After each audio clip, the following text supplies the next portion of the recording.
اینقدر از پختن از این نان پشیمان هستم که براتون گفته نمیتونم، چون که بسیار زیاد مزه‌دار است. اینال دیگه مجبور هستم که هر هفته باید این نان تیار کنم. مواد مورد نیاز ما هست شیر، خمیر مایه که دو تا مواد با هم مخلوط میکنیم، میمونیم چند دقیقه باشه. 2 دانه تخم مرغ امرای مسکی آب شده را هم اضافه میکنیم. بوره و آرد هم اضافه کرده خمیر میکنیم که خوب همونطور یک خمیر صاف و یک دست جور شوه. قسمی که شما در تصویر میبینید. حالا خمیر ما را میمونیم برای 2 ساعت که خوب صحیح برسه. این هم خمیر ما است بعد از 2 ساعت که حجمش 2 برابر شده. خمیر زواله میکنیم، حالا عوارش میکنیم.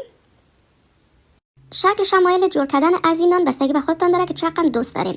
هر رقم که دوست دارین میل دلتان است امون رقم جور کنین. من قسمی که در تصویر میبینید جور کردم. خوش داشتم که کمک متفاوت تر باشه.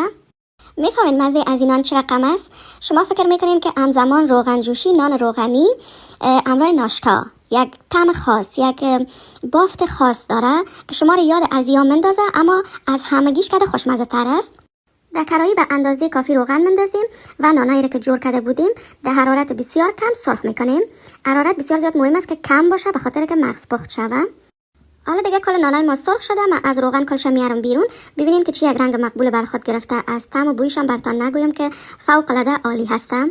کمی بوره به ظرف جداگانه اضافه میکنیم و نانایی که سرخ کردیم در بوره مندازیم تا اینکه پشت رویش بوره بگیره.